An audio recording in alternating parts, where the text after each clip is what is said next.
Hello সোনা পাখি, কি অবস্থা? আশা করি ভালো আছো, আমিও ভালো আছি। মানে today we are talking about corona virus. তো সোনা পাখি, আজকের ভিডিওটা ফান টপিকের না, আজকে আমরা একটা সিরিয়াস ইস্যু নিয়ে কথা বলবো।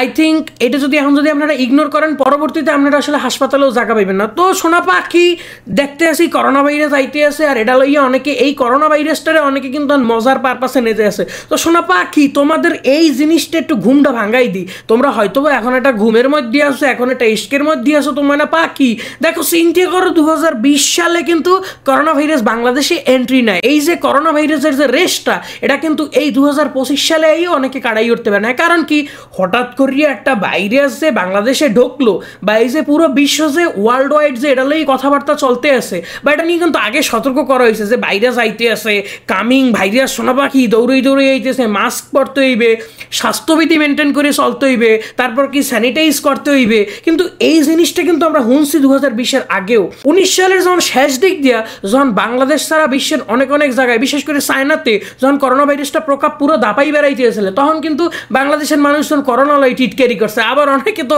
এভাবেও বলছে আমরা করোনার চাইতেও বেশি শক্তিশালী। সোনা পাখি দেখো, একটা কথা বলি, যদি আমি আমার জায়গায় দিয়ে একটা কথা বলি, করোনা প্যান্ডামিক যখন চলছে তখন তো জাগো চাকরি আসলে, এখন তো চাকরি আসলে, জাগো চাকরি নেই। যদি আমি আমার কথা কই, আমার বাপে কিন্তু রেস্টুরেন্টটা ছিল, এটা ভালো একটা জায়গা। আপনি চিন্তা করছেন, আপনি জাস্ট এটা জিনিসটা চিন্তা করেন যে করোনা হওয়ার পরে মানুষের কত ঝামেলা হয়েছে। তো আমার বাপে কিন্তু রেস্টুরেন্ট একসময় কাস্টমার আসলে না। তো এরপর কিন্তু আমার মনে আছে লজ্জা শরম হালাই আমি কইলাম, বা ওটা আমি আসলে গর্ব করি, কারণ আমার বাবা সৎভাবে ইনকাম করে আমাকে হয়েছে। আমার বাবা কিন্তু তরমুজ বিক্রি করছে, বাজারে যাইয়া গাড়ি নিয়ে তরমুজ বিক্রি করছে। চিন্তা করেন, একটা মাত্র প্যান্ডামিক করোনা যেটা পুরো বিশ্বের মোচরটা ঘুরে দিছে। ইভেন আমরা যারা এইচএসসি ব্যাচ 2018 সাল ছিলাম, আমাকেও কিন্তু এইচএসসি পরীক্ষা আমরা অটো পাসের মাধ্যমে পাশ করে বেরিয়েছি। চিন্তা করেন, এইচএসসি পরীক্ষা দেওয়ার পর আমার একটা সার্টিফিকেট নিয়ে বেরোর কথা ছিল, তো আমি কি করলাম, অটো পাসের মোড়কে এই অটো পাসটালেই আমি এইচএসসি পাস করলাম। তো দেখো সোনা পাখি, এই যে আমরা যে অটো পাস করার পর হইতে এই যে পরবর্তী ব্যাচগুলা, এরা কিন্তু একটা অটো পাসের লোকে কিন্তু শর্ত হয়ে যাইতেছিল, হ্যাঁ কিছু হইলি আন্দোলন করবে, অটো পাস লাগবে, এ করবে ও করবে। এখন আসি, এই যে 2025-এ আইয়া আবার যে করোনা ভাইরাসটা ব্যাক করলো, অনেকে কিন্তু এই করোনা ভাইরাসটা মিমসে পরিণত করতে আসছে। অনেকে কি করতে আছে, টিকটকের যে যারা ট্রেন্ডিং আসছিল অনেক আগে, করোনাকালীন সময় যারা টিকটক করছে, হ্যাঁ টিকটক গুলো নামাইতেছে, নামাই একটা সাইডে রাখিয়ে এগুলো লিয়ে ট্রোল করতেছে। সেটা জিনিস চিন্তা করেন, করোনা ভাইরাস হইলে আপনার জীবন হুমকির সম্মুখ, আপনার জীবন নয় টানাটানি চলবে, আপনার ফ্যামিলির জীবন নয় টানাটানি চলবে, আপনার বাপ মা ভাই বোন বউ, মানে ইন টোটাল যারা আছে আত্মীয় স্বজন। চিন্তা করেন ভাই, এই করোনা ভাইরাসে যারা মারা গেছে, হ্যাগো কি আত্মীয় স্বজন আসলে না, হ্যাগো কি বৌমাই পোলা আসলে না, মানে অনেকে কিন্তু অনেকের প্রিয়জন হারাই ফেলাই দিছে। এখন আমাদের করণীয় কি? করোনা ভাইরাস কিন্তু ওয়ার্ল্ড ওয়াইড কিন্তু আবার ছড়াইতেছে। এখন আপনার মনে একটা প্রশ্ন হইতে পারে যে সোনা পাখি, মানে পাখি করোনা ভাইরাসে কয়দিন আসলে না, হঠাৎ করে পুকুত করে মামাই কেমন আইলে কথা হইতেছে। ভাই, এই করোনা ভাইরাস এখন আমাকে একটা জাত স্বভাব কি জানেন, কোনো জিনিস আলোচনায় না থাকলে, কোনো জিনিস ট্রেন্ডিংয়ে না থাকলে আমরা ওই জিনিসটা ভুলে যাই। তো দেখেন, একেবারে কিন্তু চিরতরেই বলা হয় নাই যে করোনা ভাইরাস এককালে পৃথিবীতে চলে গেছে। করোনা ভাইরাস ছিল হঠাৎ করে। ইভেন আজকে নিউজে দেখলাম গত বৃহস্পতিবার বাংলাদেশে একজন করোনা ভাইরাসে মারা গেছে। তাহলে আপনি চিন্তা করেন ভাই, যে লোকটা মারা গেছে আর আশেপাশের লোকজন কি সরাই নাই ভাইরাসটা। এবার শুনলাম করোনা ভাইরাসের লক্ষণ বলে খালি সর্দি না, জ্বরও না বলে, খালি বলে বুহে ব্যথা, গা ব্যথা, এই বলে করোনা ভাইরাসের লক্ষণ।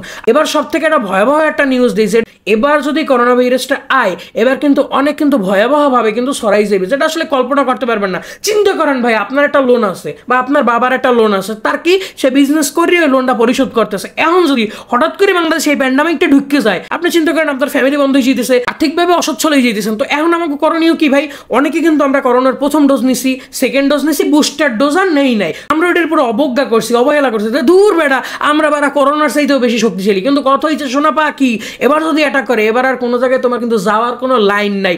দেখেন, এইবার যদি সেকেন্ড টাইম আবার বাংলাদেশে যদি করোনা ভাইরাস ব্যাক করে, তাইলে অর্থনৈতিকভাবে বাংলাদেশ অসচ্ছল হয়ে পড়বে, আপনার শিক্ষা খাত অসচ্ছল হয়ে পড়বে, এবং পাশাপাশি পুরো অর্থনৈতিকটা ভেঙে পড়বে। আর বর্তমান যে ওয়ার্ল্ড ওয়াইড যে একটা অবস্থা ভাই, আমার মনে হয় না এখন যে যা ইনকাম করে এই দিয়ে অনেক ভালোভাবে চলাফেরা করতেছে। এরপরে যদি মানুষের ইনকামটা বন্ধ হয়ে যায় ভাই, তখন কি হবে? তো সোনা পাখি, আমি হাত জোর করে রিকোয়েস্ট করতেছি, হাম্বেল ভাবে রিকোয়েস্ট করতেছি, যারা প্রথম ডোজের টিকা নিয়েছেন, সেকেন্ড ডোজের নেন, হ্যাঁ সেকেন্ড ডোজ নেন এবং বুস্টারের জন্য রেডি হন, এবং যারা বুস্টার নেন, হ্যাঁ অবশ্যই এটা যোগাযোগ করেন। এর পাশাপাশি আমাদের বাংলাদেশ গভর্নমেন্টের কিন্তু হেল্প করতে হবে, কারণ উনি চাইলেই কিন্তু একলা কিন্তু ট্যাকেল দিতে পারতেছে না। দেখেন বাংলাদেশ গভর্নমেন্ট কিন্তু এটা প্রচার করতেছে, টেলিভিশনে প্রচার হচ্ছে, কিন্তু আমরা কি আমরা লিটারেলি ট্রোল করতেছি করোনা নিয়ে। হ্যাঁ, যে করোনা আইবে আবার টিকটক করবো, মস্তিষ্ক দিয়ে চিন্তা করা উচিত যদি করোনা আবার সেকেন্ড টাইম ব্যাক করে তাইলে আমাদের অবস্থা কি হবে। তো ভাই আজকের ভিডিওটা পুরো ভিন্ন ধর্মী। আমি আসলে ফানি ভিডিও বলেন বা রোস্টিং টাইপ ভিডিও করি, কিন্তু আমার মনে হলো আমার 20,000 মানুষ ফলো করে, আমার ভিডিও যদি 1,000 মানুষও দেখে আর ওই 1,000 মানুষও যদি ইমপ্লিমেন্ট করে ওই জিনিস যদি মাথা দিয়ে চিন্তা করে, ওই জিনিস যদি কাজে লাগায়, থিঙ্ক এটা একটা বড় একটা পরিসরে যাবে। বাকি বাঙালির কিন্তু বড় একটা দোষ আছে, এটা কি জানো? যদি হনে কালকে হইতে গণহারে লোক মারবে, কালকেই কিয়ামত, হেলি হারা কাফনের দামটা বাড়াই দেয়। তাহলে কত হইতেছে শোনা বাকি, বিজনেস করার সময় আছে। এখন এই যে জিনিসটা করোনাটারে কেন্দ্র করিয়া, আবার মনে আছে করোনার সময় মাস্কের দাম 5টা মাস্কের দাম 500টা হয়ে গেছিলে, 1000টা হয়ে গেছিলে। তো আমার রিকোয়েস্ট থাকবে বড় বড় কোম্পানির কাছে মাস্ক, স্যানিটাইজার এই জিনিসগুলোর দাম আপনারা বাড়াইয়েন না। কারণ আর একটা কথা হইতেছে, হুমরাই পরে এইগুলো কিনলেন না, যে করোনা হইতেছে মাস্ক কিনে 14 গোষ্ঠীর মাস্ক কিনে বাসায় রাখবো, স্যানিটাইজার কিনে আমার রুম ভরাই হেলাই দেবো, এরম করিয়েন না ভাই। এরকম যদি করেন হলে বাজার সংকট হইবে, আর এইগুলোর কারণেই কিন্তু দাম বাড়িয়ে যাবে। এইগুলো করলে মনে হবে কি জানেন, যারা এগুলো উৎপাদন করতেছে তারা চিন্তা করবে বাজারে এটার চাহিদা খুবই বেশি, তখন এটার দাম বাড়াই দেবে। বাজারে এটার চাহিদা বেশি, দাম বাড়াই দেবে। আর এটা তো বাংলাদেশ শোনা বাকি, এ জায়গায় দাম বাড়বে এটা অসম্ভব কিছু না। দেখ মনে কয়দিন পর মাস্ক সার্জি কেউ মাস্ক বানাইয়ে 5,000 টাকা বেচবে আনে, আর বাঙালি হুমাইয়ে কেনবে আনে, কারণ বাঙালিদের তো ভর্তি টাকা বুঝো না। তো শোনা বাকি আমার আপনাদের কাছে লাস্ট একটা মেসেজ হইতেছে, এই জিনিসটারে হেলা খেলা ভাবে নিয়েন না, করোনাটারে হেলা খেলা ভাবে নিয়েন না, তাহলে কিন্তু খুব বাজেভাবে আমাদের পস্তাইতে হবে এবং এটার আসলে কোনো মাসুলি দেওয়া যাবে না। তো শোনা পাখি আজকের মতো এখানেই বিদায় নিচ্ছি। করোনাটার এভাবে হালকাভাবে নিয়েন না, জাগোদারে যা করা দরকার, আপনি করোনার টিকা লন নাই, করোনার টিকাটা লইয়া নিজের একটু সুস্থ সবল রাখেন। আর যারা করোনার চাইতেও বেশি শক্তিশালী শোনা বাকি, নিজেদেরকে যারা শক্তি সুঠামবান মনে করেন, তাদের জন্য মেসেজ হইতেছে দূরে যাইয়ে থাকেন, দাঁড়িয়ে এসে গিসাগেছি করিয়েন না, আপনি অধিক বই সরদোয়ান মানুষ নষ্ট করিয়েন না। জীবনের দাম অনেক বেশি, এই জীবন চলে গেলে কিন্তু আর পাইবেন না, এটা কিন্তু টাকা পয়সা দিয়ে ফিরিয়ে আনতে পারবেন না। নিজে সেইবন স্বাস্থ্য সচেতন থাকেন, আর মাস্ক স্যানিটাইজার ম্যানিটাইজার যা লাগে এগুলো আগলাই রাখেন। তো শোনো পাখি আজকের মতো এখানেই বিদায় নিচ্ছি। অবশ্যই করোনারে হেলা খেলাভাবে নিয়েন না, আর মিমস বানাইয়েন না। দেখা হচ্ছে নেক্সট কোনো ভিডিওতে। সবাই সুস্থ থাকবেন, ভালো থাকবেন, নিজের খেয়াল রাখবেন। দেখা হচ্ছে নেক্সট কোনো ভিডিওতে। আল্লাহ হাফেজ, আসসালামু আলাইকুম।